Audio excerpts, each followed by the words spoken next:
Ya está. Ahora te voy a dar acá con varios participantes.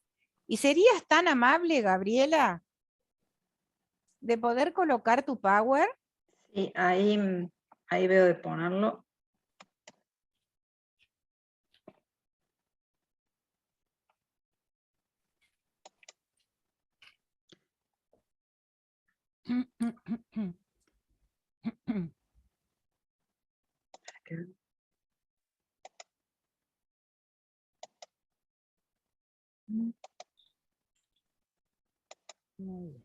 Ay, qué bien. A ver, ¿Ahí se espectacular. ve? Sí, se ve muy bien. Lo que voy a hacer yo ahora, sí se ve perfecto. Perfecto. Yo lo que voy a hacer ahora es, muy bien.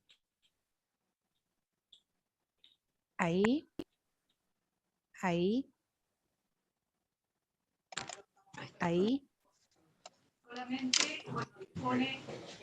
Bien, vamos a silenciar a Lucas, vamos a silenciar a Adriana, vamos a silenciar a... Perfecto.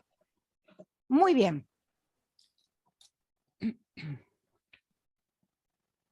La doctora Gabriela Pérez es doctora en Ciencias Biológicas de la Facultad de Ciencias Exactas, Físicas y Naturales de la Universidad Nacional de Córdoba. Es profesora asociada de Química Biológica de la Facultad de Ciencias Agropecuarias de la Universidad de Córdoba. Es investigador principal del CONICET en el Instituto de Ciencia y Tecnología de los Alimentos, en Córdoba.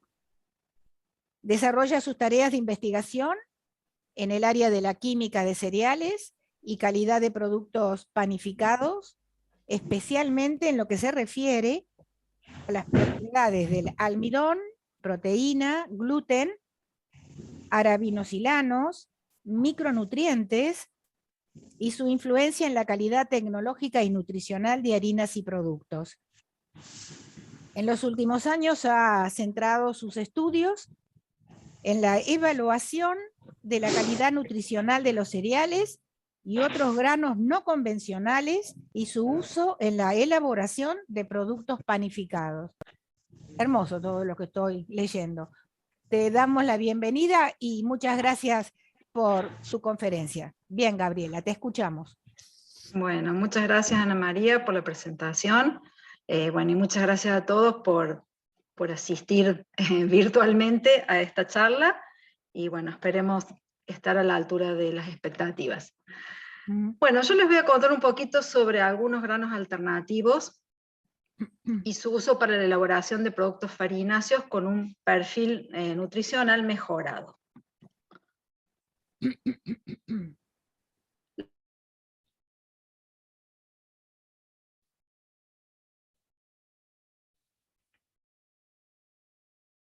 Chenopodium quinoa, y la cañagua, que es menos conocida, que es Chenopodium pallidicaude. Estos granos normalmente se los denomina como pseudocereales. Su nombre se debe fundamentalmente a que tienen una composición similar a los cereales, ¿sí? De ahí su nombre de pseudocereales. Pero en realidad la palabra pseudocereales a veces no es muy feliz, y por ahí yo prefiero llamarlos como granos no convencionales, o algunos, en el caso de la quinoa y la cañagua, granos andinos. Y con los cereales como que no tienen nada que ver, porque el trigo sarraceno es de la familia de las poligonáceas, y la quinoa y la cañagua, que sí pertenecen al mismo género, son de la familia de las amarantáceas. O sea que nada tienen que ver con las gramíneas o las poáceas, que son los cereales. Sin embargo, la composición de sus granos o de sus semillas es muy similar. Bueno, el trigo sarraceno se originó en Asia Central, en China, pero luego se ha extendido por todo el sudeste asiático y el este de Europa, y aún también se cultiva en Estados Unidos. En el caso de la quinoa y la cañagua, son originarios del altiplano de Perú y Bolivia, y su cultivo se ha extendido por todos los Andes, y en realidad los dispersores, o digamos los que han hecho más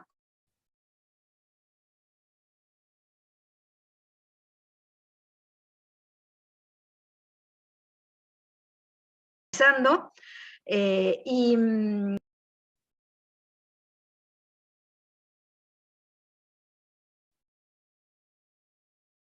Ay, no se escucha. Hola, Gabriela. ahí está, Sí, ahora sí. No sé ahora por qué. sí, Sí, sí. bien, Ahora sí, perfecto. bueno. Entonces, no sé dónde dejaron de escuchar, pero lo que estaba comentando es que justamente, bueno, la quinoa era originaria del altiplano de Perú y Bolivia, de los Andes.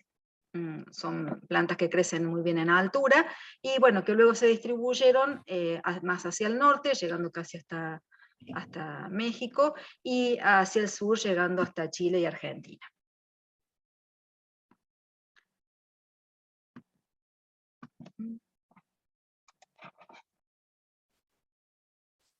Bien.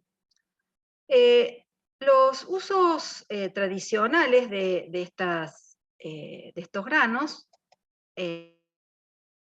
los alimentos que normalmente o que son tradicionales, son los fideos soba, que son los fideos asiáticos, muy populares, y digamos muy aceptados.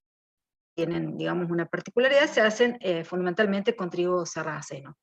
Luego también se hacen panificados, normalmente panes con bajo niveles de fermentación o no fermentados, algunas sopas o porridge, y queques o galets, que es un plato típico de la Bretaña en Francia.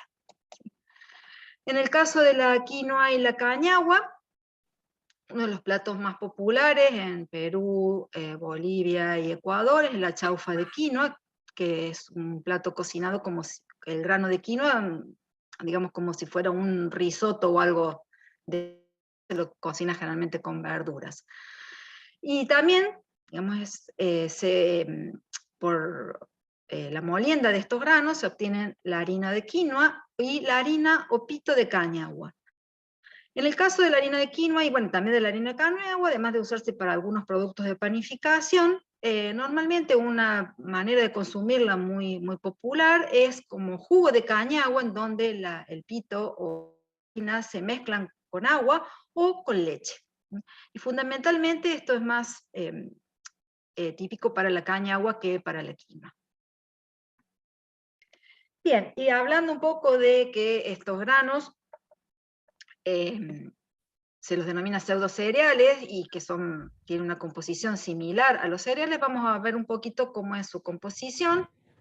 Y si comparamos la composición proximal del trigo sarraceno, la quinoa, la cañagua, con el trigo entero, o sea, con la harina integral de trigo o con la harina refinada, los niveles de proteína son apenas un poco superiores en el trigo, en la quinoa y en la cañagua, y esto depende mucho también de la variedad de la que estemos hablando.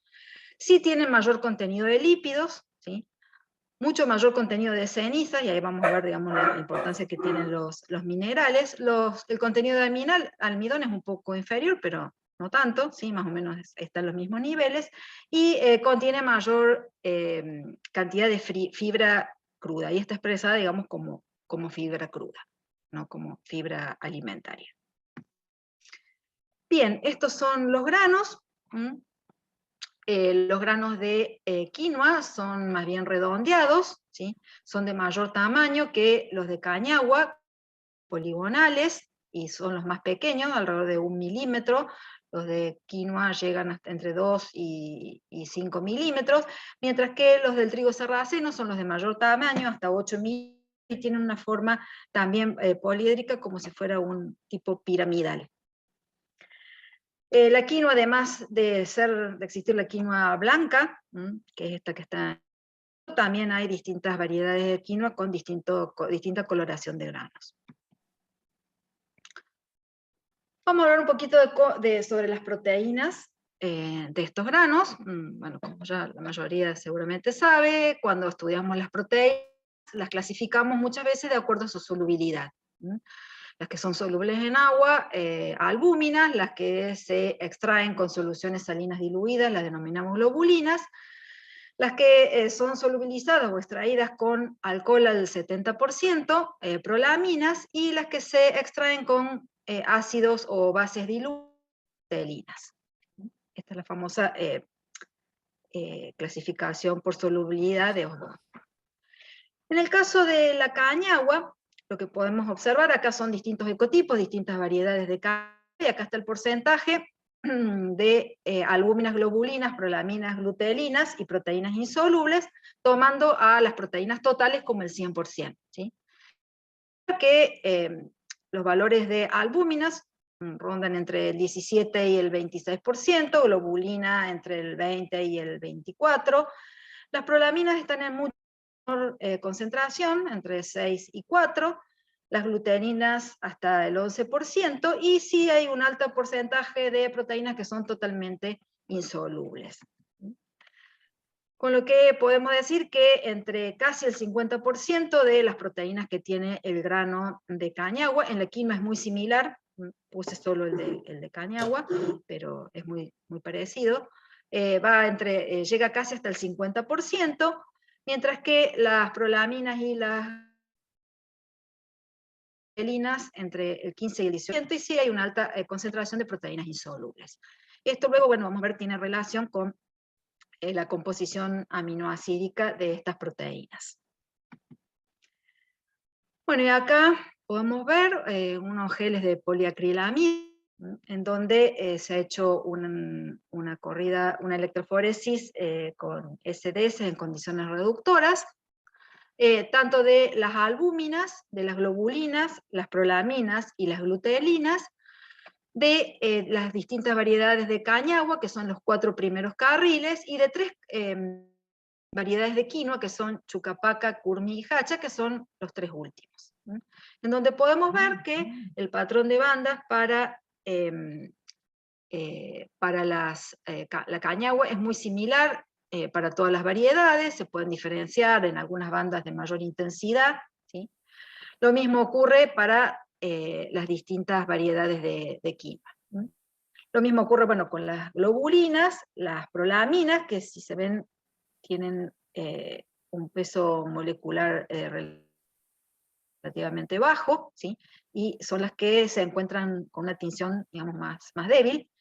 Y en este caso, bueno, tenemos la fracción de gluteelinas, en donde, bueno, no hay grandes diferencias en cuanto a los tipos de proteínas que conforman digamos que están formando parte del grano.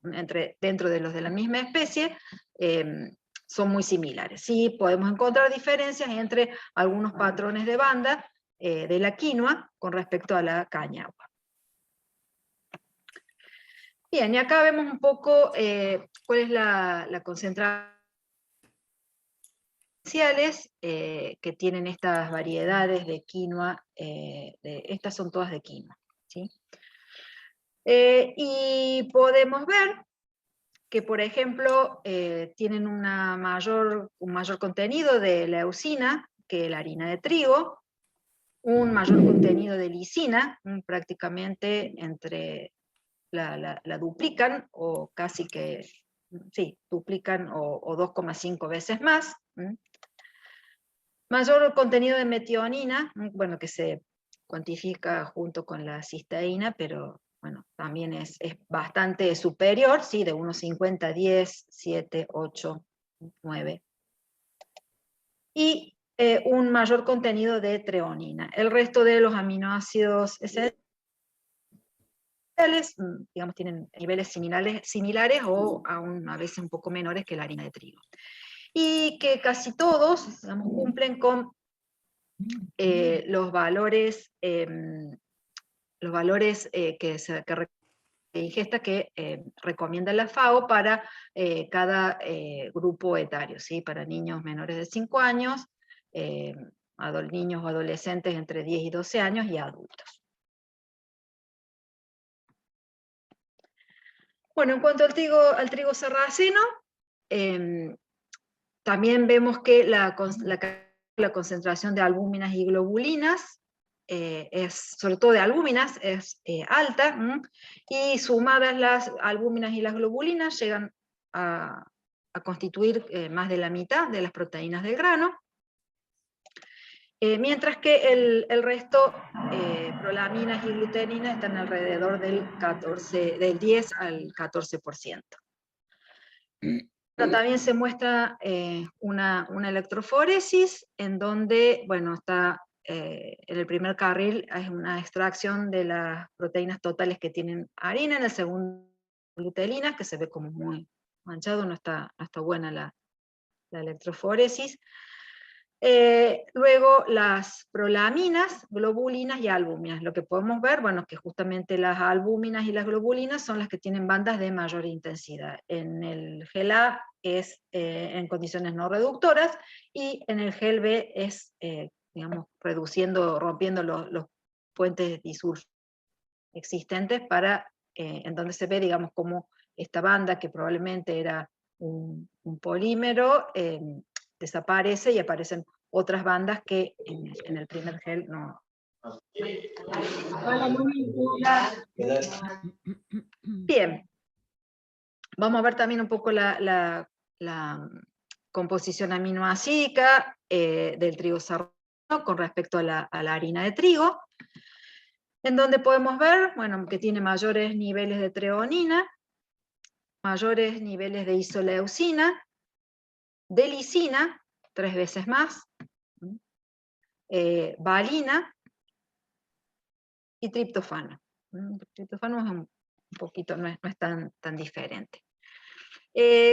Bueno, en general, en casi todas las variedades, tanto de quinoa como de cañagua, como del trigo sarraceno, estos aminoácidos se encuentran en mayor concentración, pero también es muy dependiente del tipo de variedad de la que estemos hablando, y también depende del ambiente, o sea, las condiciones ambientales en donde creció este cultivo influyen sobre tanto la concentración total de proteínas como sobre la presencia de determinados aminoácidos esenciales y no esenciales. Bueno.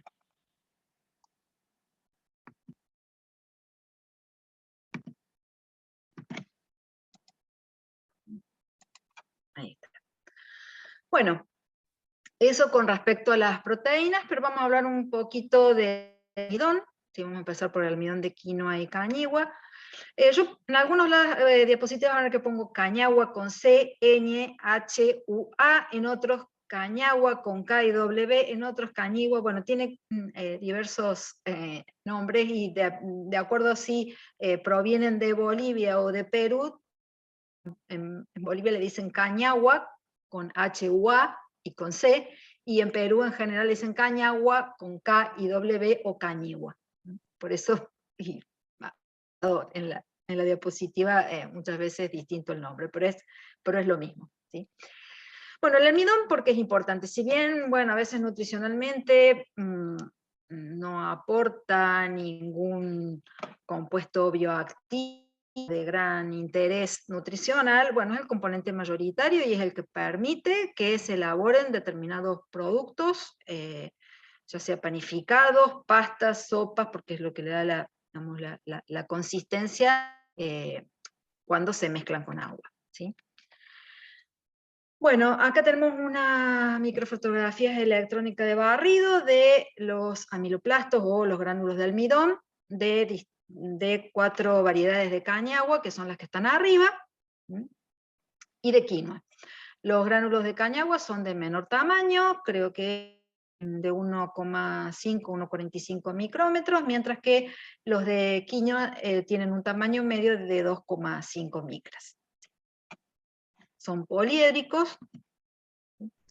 Y en cuanto a la cristalinidad de estos almidones, los de quinoa, que son los que están, los perdón, los tres que están en la parte inferior, o sea, E, F y G, ¿sí? Son los correspondientes a la quinoa, tienen, en realidad, bueno, primero, todos tienen el mismo patrón cristalino que los cereales, ¿sí? Que el trigo, tipo A. Y lo que se ha observado, porción de cristalina que tienen los almidones de quinoa es mayor a los de cañagua o cañigua. Y eso se debe a que la cañagua tiene un mayor contenido de amilosa, que es lo que constituye, digamos, la parte amorfa de estos gránulos de almidón. Y acá vemos, esto es, digamos, la composición de almidones, de un aislado de almidón obtenido a partir de quinoas y cañaguas, ¿sí?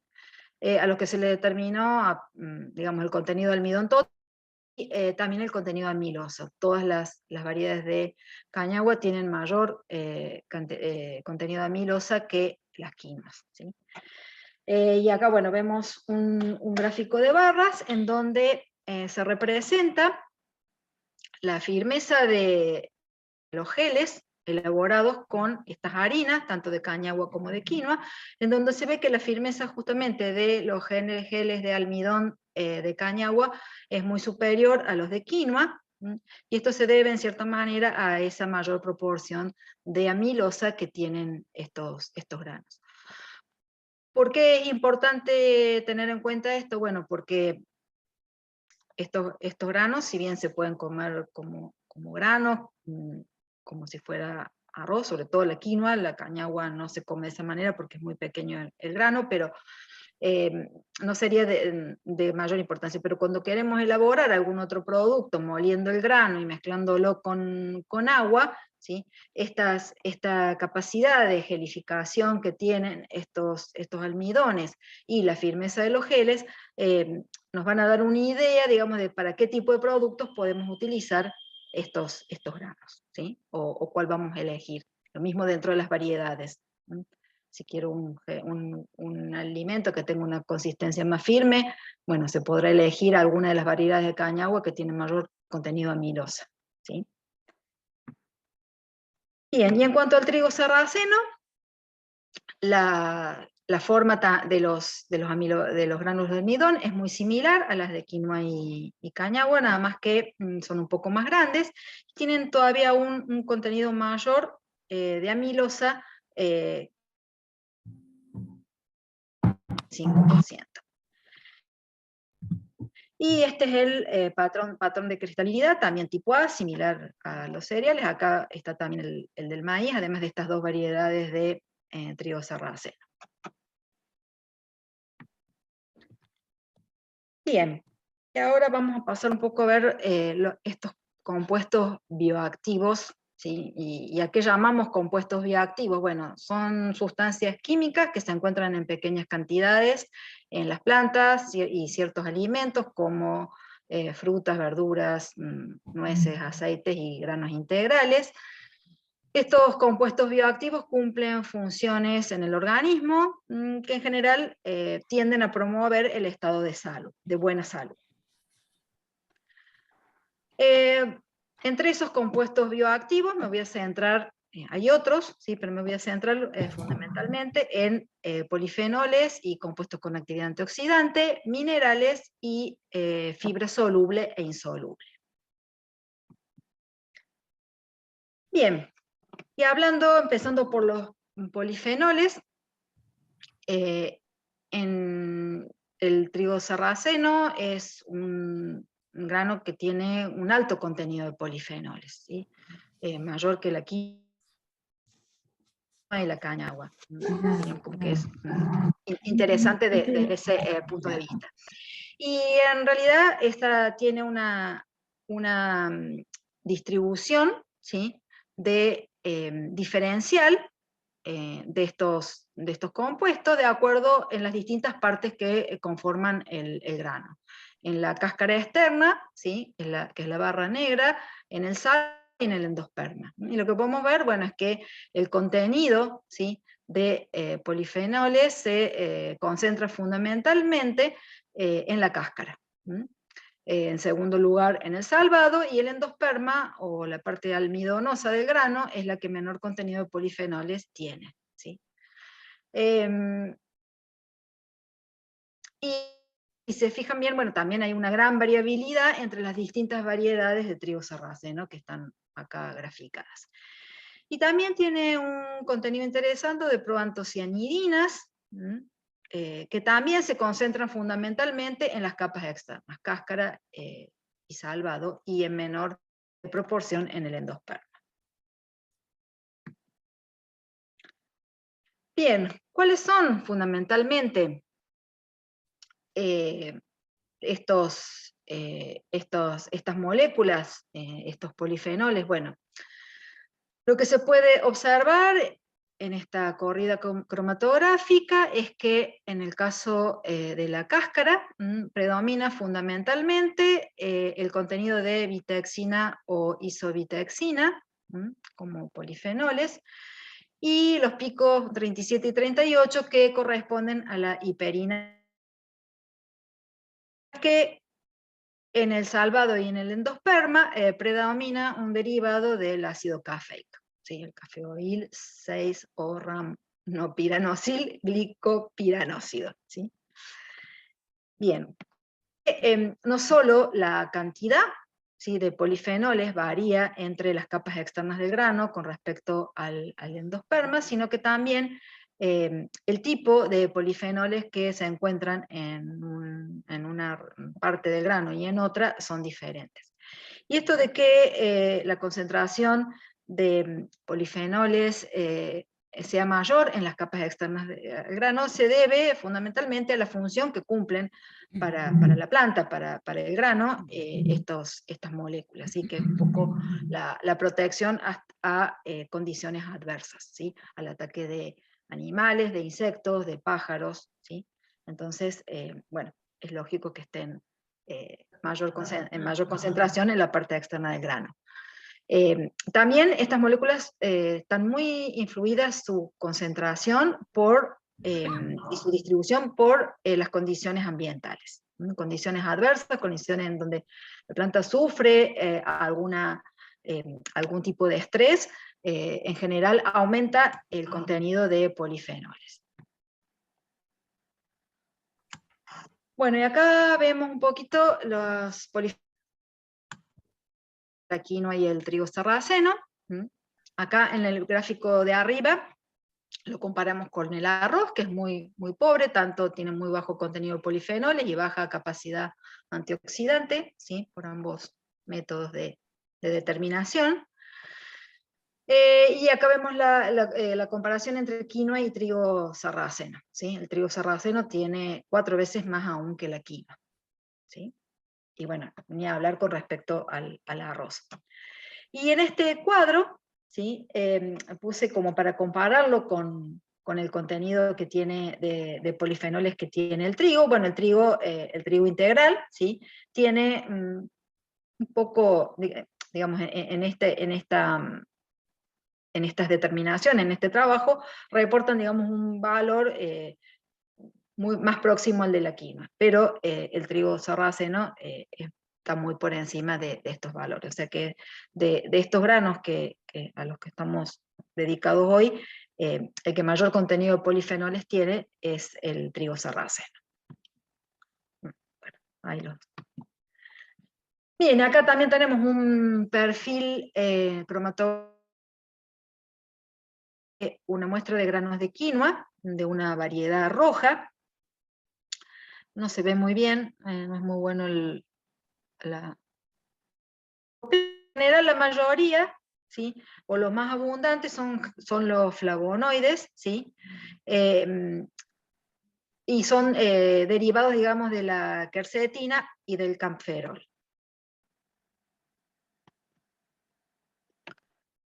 Bueno, y acá, para mostrarles que la cañagua también tiene polifenoles, similares, son estos que están acá abajo, ¿sí?, similares a los que contiene la quinoa, aunque se encuentran en distinta concentración y distribución, ¿sí? Acá le agregamos la miricetina, ¿sí? Gente, bueno, ahí La quercetina, Carolina. ¿sí? Que está en mucho mayor concentración que en el caso de las muestras de quinoa. Si bien es muy variable, el valor medio es superior, ¿sí? Tiene menor contenido de canferol, hay muchas variedades de cañagua en donde no se ha determinado, ¿sí? Isorramentina, ¿sí? Que también tiene una concentración interesante, y ramentina, ¿no? En donde no figura, bueno, es porque no se ha encontrado o no se ha determinado. Bueno, estos son los valores medios, en donde podemos ver que del total de polifenoles que tiene la quinoa es inferior al contenido de polifenoles de cañagua. Bien, con respecto a los minerales, en el caso del trigo sarraceno, cuando comparo con el trigo, en general es con el trigo entero, ¿sí? Si no, pongo harina refinada. El contenido de calcio es similar, ¿sí? Pero se distingue porque tiene mayor contenido de hierro, mayor contenido de magnesio, ¿sí? Bueno, en cuanto al fósforo y el potasio y el zinc, son valores similares o aún menores que en el trigo. En el caso de la quinoa, el contenido de calcio es mucho más elevado que el de los otros cereales, trigo, arroz y maíz, ¿sí? Mayor contenido de hierro, mayor contenido de magnesio, similar o un contenido de fósforo aún inferior que el de trigo, y mayor contenido de potasio. Y en el caso del zinc es mayor que el del maíz y el arroz, pero muy similar al contenido que tiene el trigo. Bien, esto con respecto a los minerales, en donde si bien el contenido en total de los distintos minerales que tiene un grano es importante, en general muchas veces estos minerales no están disponibles para el organismo, y por lo tanto, en ese caso su valor nutricional ya pasa a ser muy relativo, porque va a depender de cuán disponible esté, o sea, cuánto pueda ser liberado durante el proceso digestivo y que pase, digamos, al torrente sanguíneo para que realmente esos minerales tengan un efecto beneficioso para la salud, ¿sí? Entonces, siempre que hablamos de minerales, obviamente que cuanto más hay, mayor posibilidad de que tengamos un mayor contenido de minerales biodisponibles, pero bueno, eso hay que experimentalmente. Bueno, y con respecto a la fibra alimentaria, también lo que podemos ver que el trigo sarraceno, la quinoa, cañagua tienen mucho mayor contenido de fibra que el arroz y el trigo. Bueno, un tipo de compuesto, digamos, que está en el grano de quinoa, son las saponinas, ¿sí? Las saponinas son generalmente antinutrientes, se les considera antinutrientes, tienen un efecto negativo, no impiden muchas veces la absorción de determinados nutrientes. Debe ser eliminados del grano. En general, a las saponinas se las elimina de los granos de quinoa. La cañagua no tiene saponinas, ¿sí? Pero la quinoa se remueven o por lavado, ¿sí? O por escarificación o perlado. Entonces se sacan, digamos, se hace una escarificación, se saca, digamos, las capas bien superficiales, ¿sí? Sin llegar a eliminar completamente las capas externas, pero sí la parte más superficial, con el objeto de eliminar estas saponinas, ¿sí? Pero, sin embargo, ya existen, por mejora genética, variedades o variedades que normalmente eran bajas en contenido de saponinas, y que luego, digamos, por cierta mejora genética en el cultivo, a tener mayor consumo y mayor preponderancia estas variedades denominadas dulces, ¿sí? Porque tienen o no tienen proteínas o es muy bajo, con respecto, digamos, a las que tienen saponinas, que tienen, digamos, como un sabor amargo. O sea que tiene dos desventajas: por un lado, digamos, un factor antinutricional, y por otro lado le da un sabor que no es agradable al paladar. Bien, y la buena noticia es que todos estos granos no tienen gluten, con ellos se pueden elaborar alimentos sin... ya que, como dijimos, las proteínas predominantes, o el tipo de proteínas predominantes en estos granos son las albúminas y globulinas, ¿sí?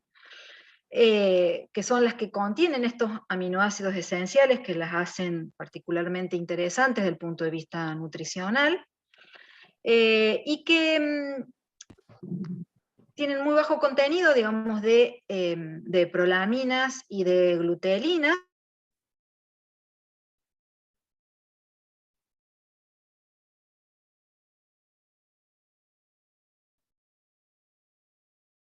Generar, digamos, una respuesta a los pacientes celíacos. Entonces, estos granos nos dan la posibilidad de hacer alimentos aptos para personas celíacas o sensibles a las proteínas del gluten. Y la mala noticia es que en lo que respecta a panificados, ¿sí?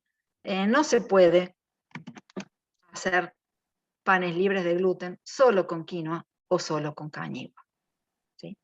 Acá podemos observar que directamente, o sea, únicamente con estos granos, a pesar que la composición a la de los cereales, similar a la del trigo, las propiedades de las proteínas, que justamente no forman una red de gluten, las propiedades del almidón, que es de un tamaño menor, que tiene si bien tiene un patrón de cristalinidad similar, tienen distintas proporciones de amilosa, que se comportan diferentes durante la latinización, hacen que sea imposible hacer un pan de buena calidad utilizando únicamente harina de estos granos andinos. Pero sí se pueden mezclar con trigo en distintas proporciones, en donde a medida que aumenta el contenido de estas harinas de estos granos, obviamente va disminuyendo la calidad del panificado. Por un lado, porque estamos disminuyendo el contenido de gluten, ¿sí?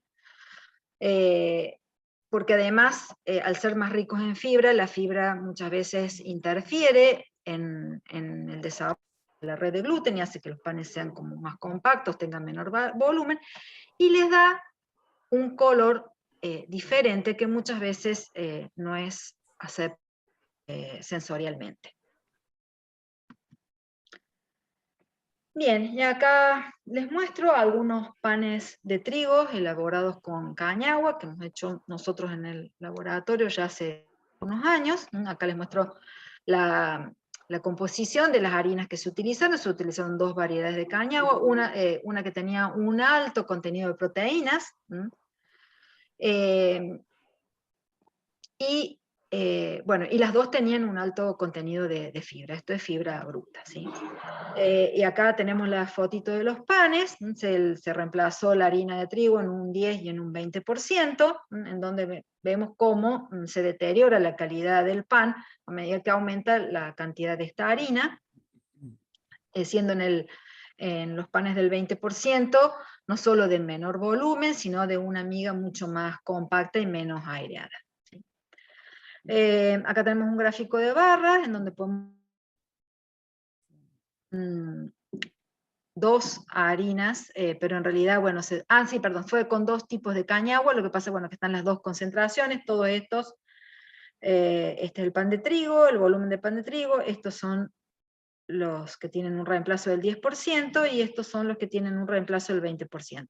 Sí, acá me había olvidado decir, bueno, acá incluimos otros harinas, que no son estas dos, otras variedades también para la panificación. Pero vemos que en todos los casos disminuye el volumen. Y además de disminuir el volumen y un poco como consecuencia, aumenta la dureza, pero no solo aumenta la dureza al tiempo cero, sino que también aumenta la velocidad de endurecimiento durante el almacenamiento.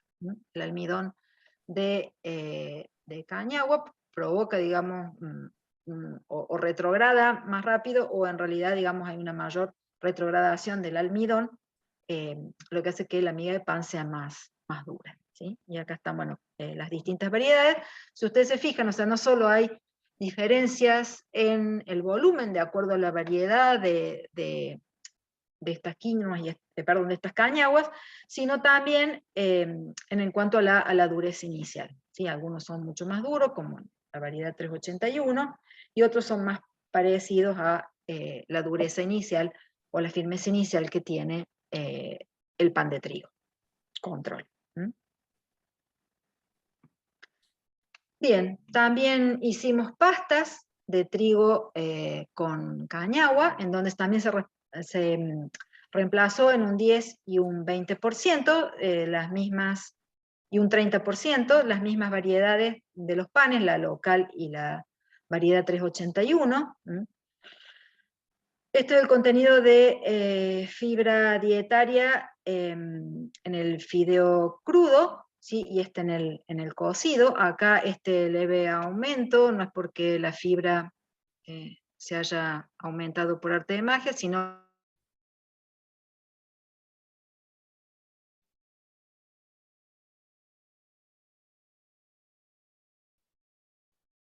y gluten. Esto hace que durante la cocción se pierda fundamentalmente almidón, ¿sí?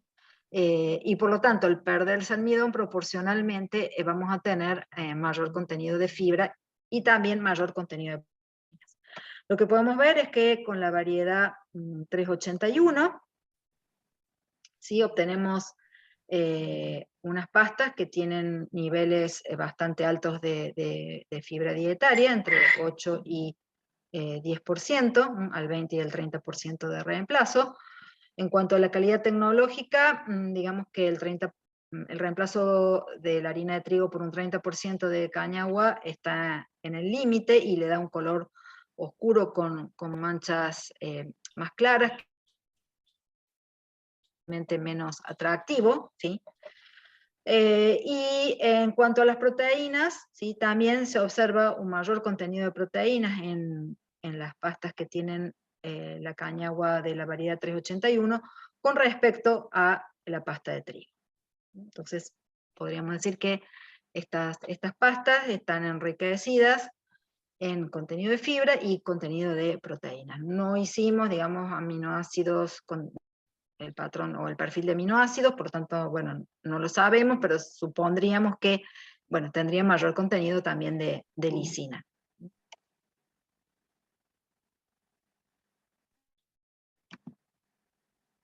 Siempre me pasa lo mismo, hablo y después viene la animación. Bueno, y acá estos son panes de trigo común con trigo sarraceno, también con un reemplazo del 10, 20 y 30%. Los volúmenes, digamos, hasta el 20% de reemplazo fueron bastante menos o similares, no tan diferentes a los de trigo, pero ya el 30% se observa un volumen significativamente menor. También afecta el color de la miga de pan. Bueno, y esto es un trabajo en donde hicieron panes en donde hasta un 50%, ¿sí?, de harina de trigo por harina de quinoa. Y si bien el volumen se vio afectado, el aspecto de los panes fue bastante bueno. ¿Sí? Tuvo un alveolado. El pan del medio tiene un reemplazo del 25% y el pan de abajo un 50%. ¿Sí? Estos, a ver si tengo algo marcado, sí. Esta es la composición de las harinas que se utilizaron para En contenido de proteínas, en este caso la harina que se utilizó tenía menor contenido de proteína que el trigo, pero sí mayor contenido de ceniza, lo que indica mayor contenido de minerales, y mayor contenido de fibra dietaria, tanto total como soluble e insoluble. Y también mayor contenido de minerales, el doble de calcio, más del doble de hierro y más del doble de zinc. Y acá, en esta, acá lo que se determinó es el contenido, digamos, la composición de los panes, ¿sí? Y lo que se ve que, por ejemplo, tienen un mayor contenido, ambos niveles de reemplazo tienen un mayor contenido de lípidos y de minerales, mayor contenido de fibra dietaria, ¿sí? Y mayor contenido, ¿sí?, de calcio, hierro y zinc. Fíjense como que es significativamente mayor que el contenido que tienen los panes de trigo, con lo que se supone que sería panes, digamos, de un mayor valor nutricional. Cuando hablamos de minerales, hay que tener la reserva de pensar en, bueno, en la biodisponibilidad. En este trabajo, además, bueno, agregan, me parece que eran unas fitasas de bacterias, de bacilos, con lo que estarían aumentando la disponibilidad de los minerales. Pero bueno, esa parte no la estoy mostrando. Bien, eso con respecto a los panes y las pastas con gluten, mezclados con trigo, ¿sí? Porque, bueno, solo con trigo sarraceno o quinoa o cañagua no podemos elaborar un pan aceptable. Y en cuanto a los panes sin tampoco se hacen solo con harina de estos granos. Si hacemos un pan sin gluten, solo nos va a salir esa cosa que veíamos en positiva. Entonces, en general, cuando hacemos un pan sin gluten, lo mezclamos con harina de arroz o con harina de maíz, con distintos tipos de formulaciones que digamos, obtener un producto medianamente aceptable, aunque siempre que hablamos de los panes sin gluten, sabemos que su calidad es muy inferior a los panes de trigo. Y bueno, nosotros en nuestro laboratorio hemos empezado a trabajar con masa madre, pero masa madre aplicada a panes sin gluten, ¿sí? Probablemente todos sepan lo que es, porque son pocos los que no han hecho panes con masa madre durante la pandemia, pero bueno, es un proceso en el que se deja fermentar por un periodo de tiempo, al menos 24 horas, y a temperatura moderada, una mezcla de harina con agua. Eso hace que se desarrollen bacterias lácticas y levaduras autóctonas que están presentes en la harina, ¿sí? Y que le va a conferir al producto, al pan, cuando utilicemos esa masa madre, ciertas propiedades organolépticas y nutricionales, ¿sí? Bueno, la masa madre lo que hace es acidificar el medio, y esa acidificación, a bajar el pH, activa las enzimas endógenas de la harina, y vamos a ver que en el pan produce una mayor vida útil, ¿sí? Se mantienen frescos durante más tiempo. Se producen además metabolitos secundarios, ácidos grasos de cadena corta o volátiles, que le dan un aroma muy particular, ¿sí? No solo ácidos grasos, perdón, sino también otro tipo de compuestos, y hace que estén más accesibles para el organismo que los consume algunos compuestos fitoquímicos. Bueno, nosotros, cuando trabajamos a partir de los granos de quinoa y de trigo sarraceno que teníamos, se aislaron bacterias o bacilos autóctonos, ¿sí?, que antes llamaban Lactobacillus fermento, ahora le pusieron tiene otro nombre, es Limocilo lactobacillus fermento. a los cuales llamamos Q3, a la que se aisló de la harina de quinoa, y T5, a la que se aisló de la harina de trigo sarraceno. Se comienza la preparación de la masa madre. Lo que se hizo fue poner la misma cantidad de harina y agua en 3 recipientes, y se trabajó con harina de arroz, harina de quinoa y harina de trigo sarraceno. Luego, a estas masas madres, algunas fueron inoculadas, ¿sí?, con Q3, T5 y con un lactobacilo de referencia, que es ATCC 8014, que lo usábamos como control, y una de los recipientes, digamos, no tenía inóculo. O sea que de cada una de estas harinas obtuvimos 4 masas madre, o sea, 4 masas, ¿sí? 3 con inóculos, 1 con el de quinoa, otro con el T5, otro con el de referencia, y 1 sin inóculo, que sería la masa madre control, ¿sí? Y se fermentaron por 2 métodos, una 24 horas de fermentación y la otra durante 10 días con repique diario.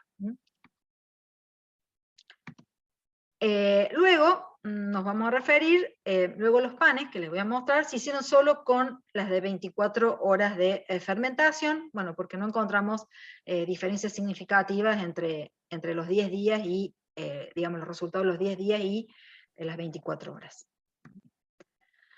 Bien, vamos a ver qué pasó en esas masas madres con los polifenoles y la capacidad antioxidante. Bueno, lo que se observó es que las masas que habían sido inoculadas con cualquiera de las cepas de bacterias lácticas aumentaban el contenido de polifenoles, ¿sí?, tanto en el arroz como en la quinoa como en el trigo sarraceno. Y obviamente también, bueno, y las que mayor contenido, digamos, de polifenoles tuvieron fueron las masas madres que fueron inoculadas con Q3 y T5. Y eso, bueno, se debe fundamentalmente a que se activan las enzimas endógenas de la harina, lo que hace que se liberen, no estén más, sean más extraíbles estos polifenoles, y las propias enzimas de las bacterias lácticas. Y por otro lado, bueno, también se observó lo mismo con respecto a la capacidad antioxidante. Conforme aumenta el contenido de polifenoles libres, aumentaba también la capacidad antioxidante en esas masas madres. Bien.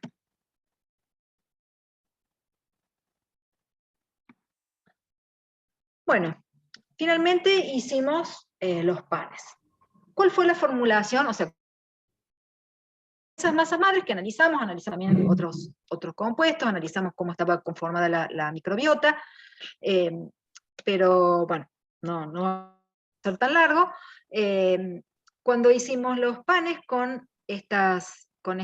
utilizando estas masas madres, hicimos una formulación base. Utilizamos 70 gramos de harina de arroz, 15 gramos de harina de quinoa y 15 gramos de trigo sarraceno, ¿sí? O sea, 70% de harina de arroz, 15 de quinoa y 15 de sarraceno. Luego, reemplazamos el 20% de esas harinas, ¿sí?, y agregamos un 20% de masa madre. Masa madre fermentada durante 24 horas, ¿sí?, con inóculos Q3, T5 y 8014 o sin inóculo. Y obtuvimos estos panes, en donde lo que pudimos observar que cuando los panes eran elaborados con masa madre, ¿sí?, los valores de volumen eran similares, sobre todo algunos, por ejemplo, el que fue inoculado con la cepa de referencia, ¿sí?, y con Q3 y T5, valores que no se diferenciaban del volumen del control, ¿sí? Estos, los de arriba, son los que tuvieron, digamos, a esta mezcla se le reemplazó el 20% por una masa madre de quinoa o por una masa madre de trigo sarraceno, inoculadas con las distintas cepas, ¿sí? Y estos es la misma formulación, nada más que ese 20% fue hecho se reemplazó con masa madre hecho con harina de trigo sarraceno, ¿sí? Inoculado o no con las distintas cepas. Y acá también, digamos, se observó que los volúmenes no diferían mucho del volumen control, pero lo que sí fue importante es que disminuyó la velocidad de endurecimiento, ¿sí? Fundamentalmente en los panes de quinoa inoculados con Q3 e inoculados con T5, ¿sí? Y en también hay una disminución de la velocidad de endurecimiento. Entonces, si bien no se observó un efecto de mejora en cuanto al volumen, el alveolado fue bueno, ¿sí? El aspecto no fue muy diferente al pan control, y sí se pueden obtener panes con una vida de anaquel mucho mayor. Se mantienen, digamos, la miga, el almidón retrograda mucho más lentamente y hace que la firmeza de la miga se mantenga, sean, digamos, aceptables para su consumo por mayor tiempo. Entonces, digamos, el uso de la masa madre genera una mejora a nivel tecnológico. Y por otro lado, tienen también el uso de la masa madre, lo que generó es una menor digestibilidad del almidón en la fase oral y gástrica, ¿sí? Se digirieron estos panes, hizo una digestión in vitro, ¿sí? Simulando la digestión con las distintas etapas, oral gástrica, intestinal, ¿sí? Y lo que se observó que disminuía fundamentalmente el almidón digerido en la fase oral y gástrica, ¿sí? O sea que se digería más lentamente. Y también, digamos, hubo una disminución, no solo en la velocidad de hidrólisis del almidón, sino en el almidón total hidrolizado.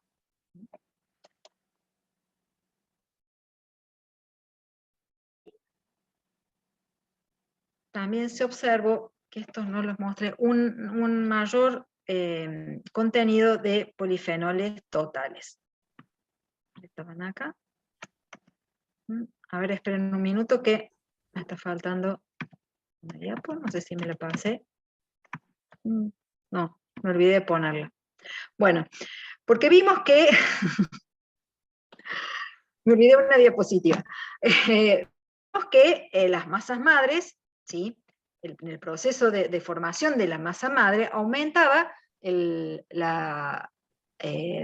contenido de polifenoles totales. Bueno, en el pan ocurre lo mismo, ¿sí? O sea, no solo disminuye la velocidad de digestión del almidón o de hidrólisis del almidón y la hidrólisis total del almidón, sino que se observa también mayor contenido de polifenoles totales y mayor capacidad antioxidante. Sí, me falta una diapo que no sé qué hice. Bueno, perdón. Entonces, ¿cuáles fueron las ventajas de la aplicación de esta metodología de masas madres en panes libres de gluten? Por un lado, mejora la calidad tecnológica de los panes, por otro, disminuye la digestibilidad del almidón, aumenta la extractibilidad de los polifenoles, ¿sí? Y aumenta la capacidad antioxidante, siempre con respecto al control, ¿sí? Ahora, para que esto realmente sea significativo para la salud, bueno, las materias primas con las que estamos elaborando estas masas madres y estos panes, tienen que ser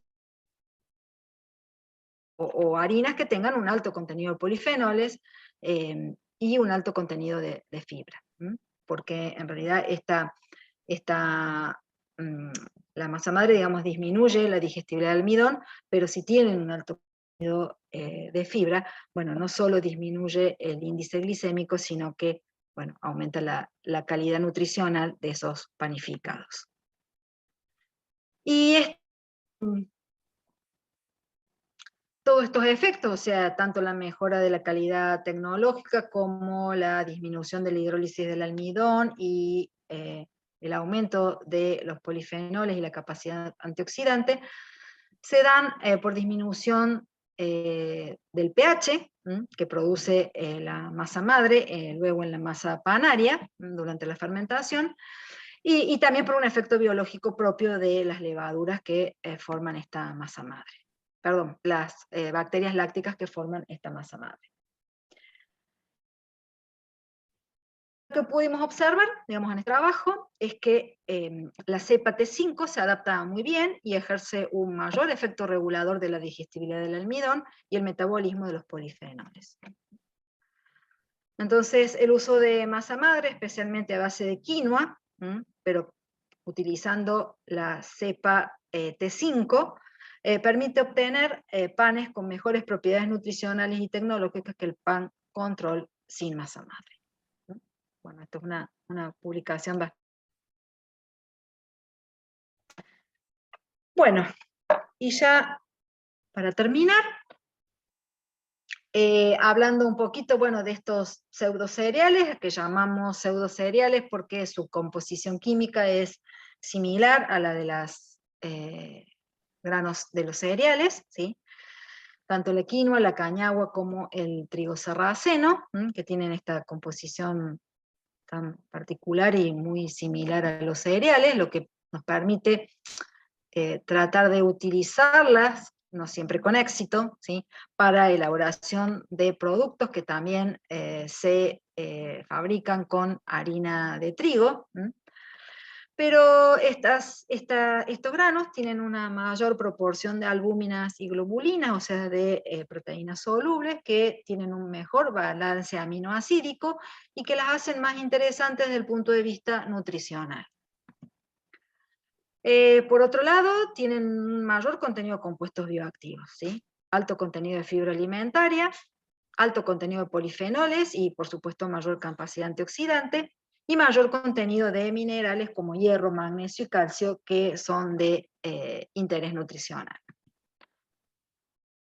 Podemos elaborar panificados sustituyendo hasta el 50% de la harina de trigo por harina de estos granos, y obtenemos, digamos, una mejora sustancial de esas propiedades nutricionales, aunque, bueno, afecta parcialmente la calidad tecnológica. Pero, de acuerdo a los trabajos, a los resultados mostrados en estos trabajos que estaban en las diapositivas, bueno, hasta un 50% se podría llegar a sustituir.